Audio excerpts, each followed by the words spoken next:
Literally one of the only reasons that they upgraded the box was for ToniePlay, right? Potentially. Let's get into it. Please excuse the quietness of my voice and the location of the video. I've been putting this off for a little while because I've been really busy. It's been school holidays, and this is currently the only time I can find to film this video because my son is asleep in the back about 2 hours earlier than usual. But we do what we can with what we have, and we don't complain. So let's talk about Toniebox 2. And in the last review, I spoke about the ways in which Toniebox 2 had been altered to be friendlier for little hands. Now, in this review, I'm going to talk about what makes the Toniebox maybe better and more interactive for big hands. First off, I think the biggest marketing ploy, tool, innovation, I don't know, it depends how you look at it, is ToniePlay for the Toniebox 2. You need this first and foremost, and generally it comes inside a game pack. In the PR package I was sent, it came inside the Paw Patrol one. One second, let me grab it. It came inside this one here. This here is the disc. I really don't know what this is called, but this is not a paid ad. This is not a paid partnership. This is just me having a quick review of how this format of game, this new innovation from Tonie's for Toniebox 2, the ToniePlay, how it works out. So let's scroll along. From the Tonie's website, essentially, ToniePlay turns a Toniebox into a safe, screen-free gaming experience. Cool. I actually didn't really know what to expect with this. It turns out there are quite a few different games, and we will go through a few of those different categories in a minute. Now, to use ToniePlay, you need both the ToniePlay game, so that's a special Tonie figurine that houses the interactive content, and a controller, which is a physical accessory that you use to interact with the game. These are the two components you need. The ToniePlay games include interactive games, quizzes, challenges, adventures, choices, etc. Now, the one I've actually got on here is called Time Academy. Now, Time Academy it's called Adventure Through the Eras, but essentially what it is, it's kind of like a choose your own story. So it says you decide where your story goes. This is the one that my 6-year-old likes the most. She doesn't really use the other ToniePlay games. She has very little interest in them, but this one she actually really enjoys, and that's really interesting because my 6-year-old does not particularly enjoy audiobooks. It's just not enough interaction and stimulation for her, but what she has found that she quite likes is the choose your own style of story. So for her, this has actually been a kind of cool addition because she wasn't really getting great value out of the Toniebox. Beforehand, all she was really enjoying was the music that we would put on the creative Tonies. So that in and of itself is an interesting innovation. So one thing that's probably really important to note is that the Toniebox 2 has 32 gigabytes of storage, whereas the first one only has 8 gigabytes. And you're like, why do I need storage? It comes with discs and it comes with magnetic figures with all the information on them. No.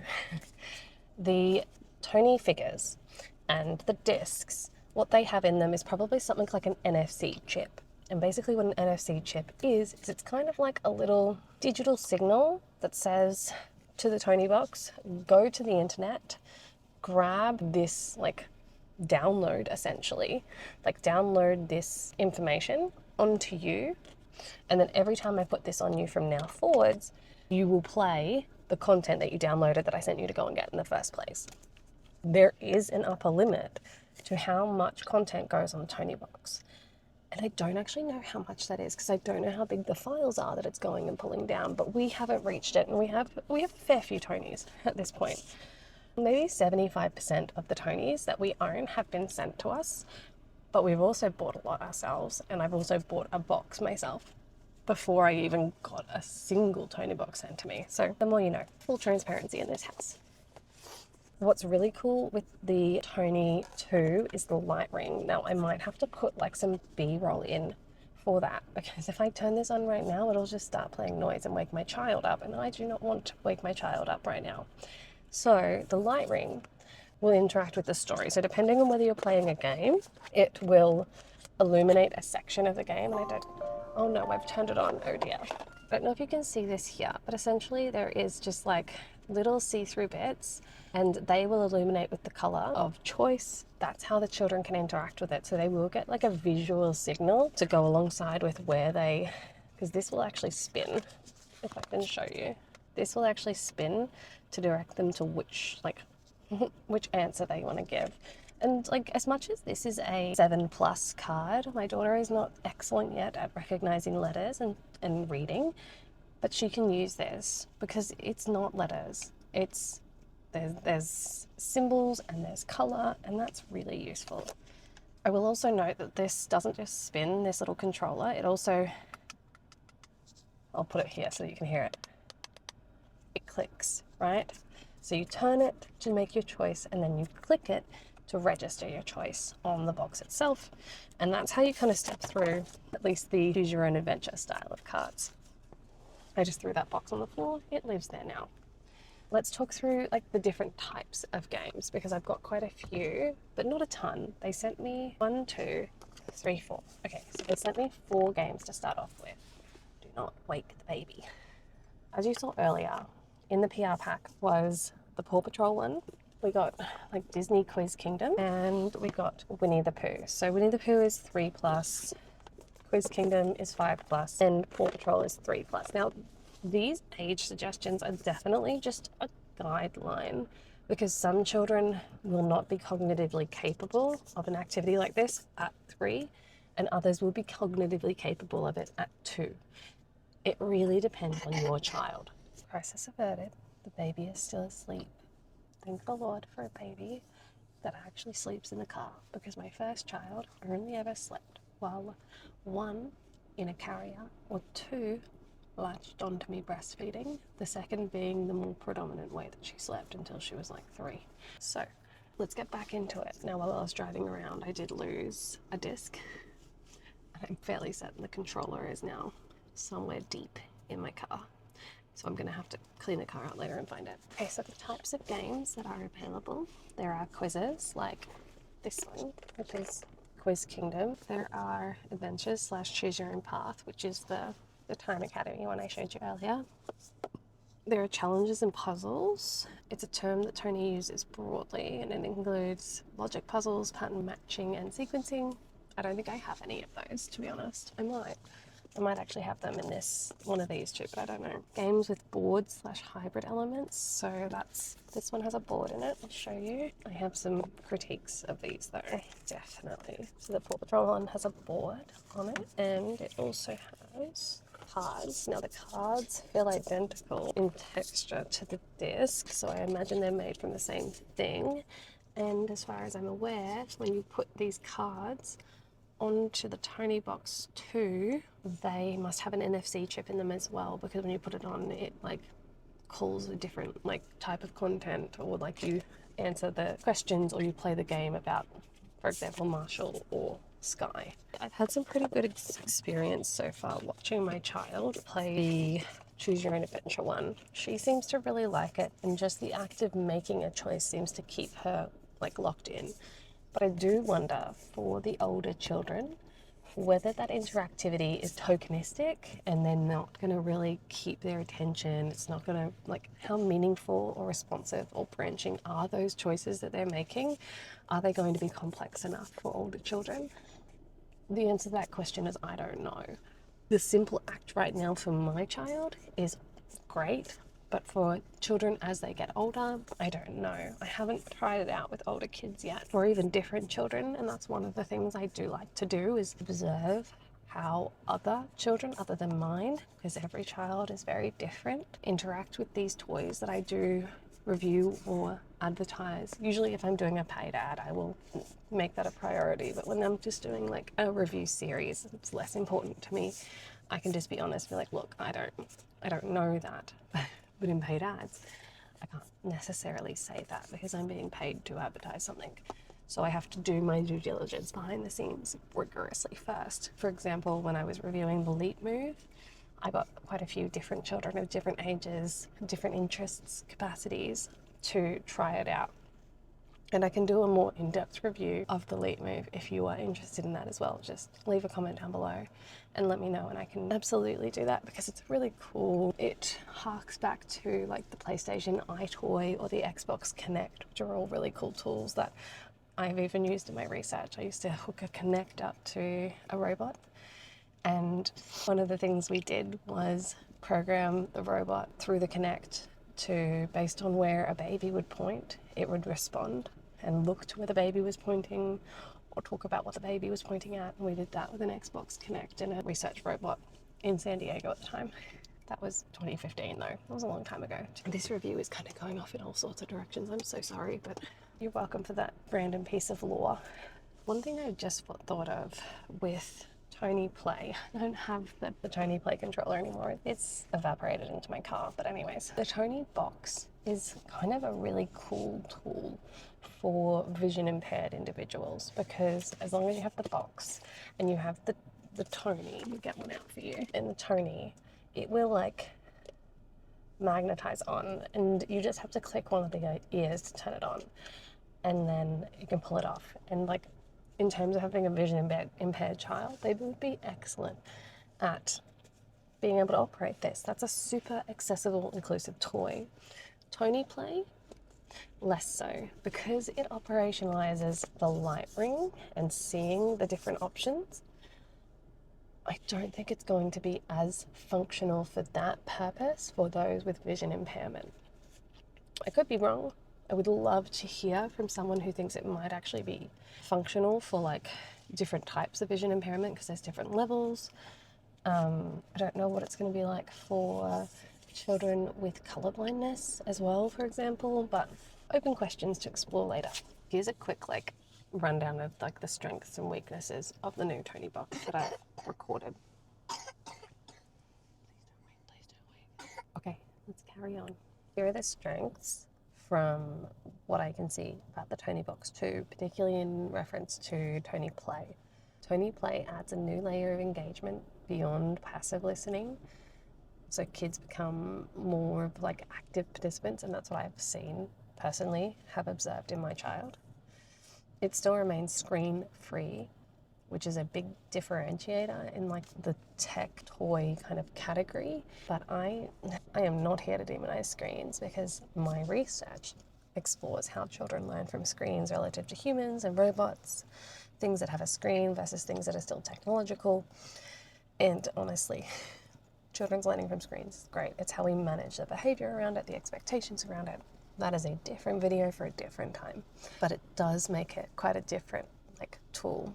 And it is still in the same category as things like the Yoto, for example, or I think the Australian version, there's like a bird player. The extra storage and the improved hardware in Box 2 as compared to Box 1 make the ToniePlay feasible. So part of why it's unlikely that ToniePlay could ever work on a Toniebox 1 is simply because there are too many things that it relies on, and it's not just the LED light ring, it's that the tech just isn't smart enough, and the storage, the internal storage of the device is just not big enough. So you won't ever see ToniePlay on Toniebox 1. It's only ever going to work on Toniebox 2, but most of the original figurines will still work on the Toniebox 1. And I can't imagine a reason why any new figurines wouldn't also still work on Toniebox 1, given that it's just an NFC style chip that tells the box to go and get the information from the internet. So I think the downside is that these boxes need to be connected to internet at some point in order for the content to download. But once it has been downloaded, you are pretty good to take it anywhere you like, because it becomes an offline tool. Tony's plan ongoing updates and new games, so the system could still evolve. And one of the things I'm waiting for it to do is to have like a Bluetooth headphone update, because I relied on headphones in the Toniebox so much for my 6-year-old. Risks and potential pain points. The controller is an extra piece to lose, break, or manage. If you only have one controller and you lose that, it makes all of your ToniePlay games useless until you get another one. If you have like a stack of ToniePlay games but only one controller, it's a problem. So you will need to make sure to keep track of that. I mean, we have Tonies that kind of go walkabouts for months at a time, and then we'll find them again. And that's fine, because you don't rely on it to make other parts of the Toniebox work usually, but the ToniePlay controller, you do. The download time / initial setup could be a friction point, especially for large games. So I've found that the games take a really long time to download. It is super, super important for your kids that have a really hard time waiting that you download them in advance, because I've found that some of them download for ages. Like, it's nothing like the normal Tonies. They download forever. So one of my biggest challenges with these is that I'm already seeing wear and tear, and we're seeing wear and tear from the very first use, not of the actual ToniePlay disc. This seems fine so far. It's actually the board. Like, this is a really nice, thick, luxurious board, like cardboard, right? It's not cheaply made, but almost instantly, I don't know if you can see it, it ripped. Like, that's meant to be all sealed there, but it instantly ripped. And I think it's just because of the specificity of the way it's meant to be folded. And my child tried to fold it back on itself. And this is a 3+ board, 3+ game, and my child is 6, and it just instantly started to break. So I just don't know if this material is robust enough to go the distance. As for the ToniePlay discs, I don't know, they're pretty. I probably shouldn't be bending it if I want to keep it. I think if you bent it and put it under enough stress, it would snap. And there's so many pieces to keep track of, but that's every board game, right? The only challenge, I think, is that with these, if you lose these pieces, you can't play, for example, the Rocky one or the Chase one if you lose those. Because these ones have those little chips in them, and I don't know what Tonie's plans to do in terms of selling just tiny replacement parts, or if it's just you've got to get a whole new set.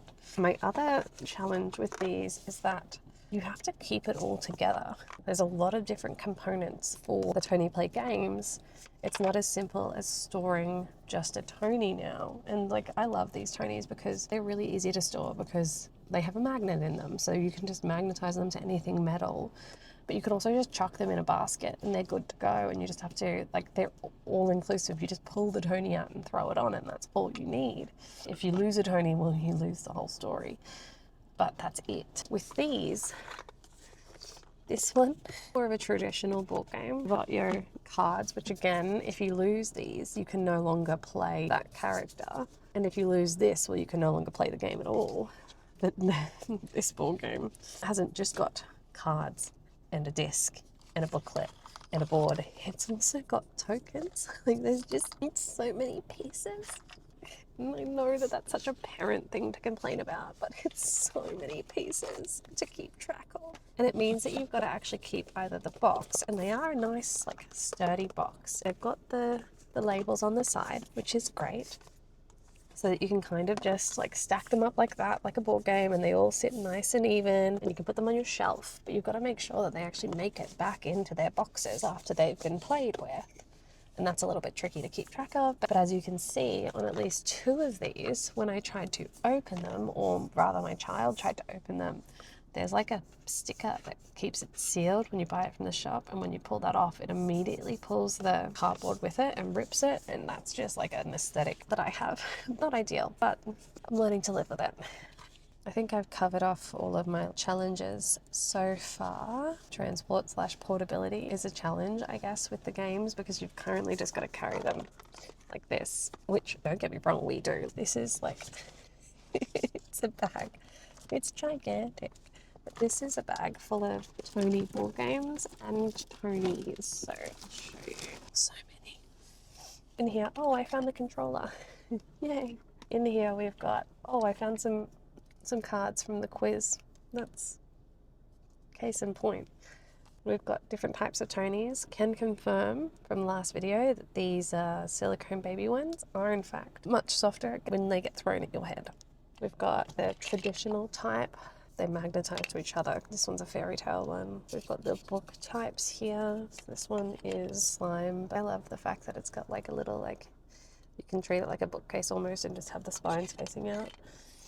Our favorite one at the moment that is getting played many times a day is this one. I know this is a creative, but it's not, because it's got Lenny Pierce's baby rave music on it, and it is just a vibe. We love that.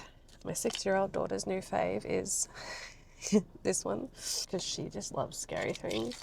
That is not a Tonie, that is a 3D printed dragon, but they're all around our house. So what's new? I also haven't seen if they have any carry cases for these. What I would really like is a shoulder strap kind of design so that my kid can kind of wear it crossbody, because I know it's huge and I know that is ridiculous, but we use it out and about so much that it would be kind of convenient. That's my deep dive on the Toniebox 2 and ToniePlay specifically. I believe I've shown you inside all 4 of the games that we currently own. I am curious about the other ones that exist as well, but I don't have access to any of those. If you have any other questions about the Toniebox or the Toniebox 2 or ToniePlay or anything else, just drop them below in the comments, and if we have enough questions I will do a third, like, larger review. Otherwise I'll probably just answer them over on TikTok or something, and hopefully people don't think that it's paid content, because I got reported for being paid content last time when it was in fact not paid content. It is just me info dumping about a special interest, but that is beside the point. So let me know. Otherwise, let me know if you want me to do Leap Move next or something else. If I've got it, I can definitely review it. If I don't have it, I will nudge my manager to go and source it for me so that we can do a review on that as well, because why not? Anyways, thanks for hanging out. My child managed to sleep through the entire review, which just feels spectacular. So I will see you in the next one. Bye.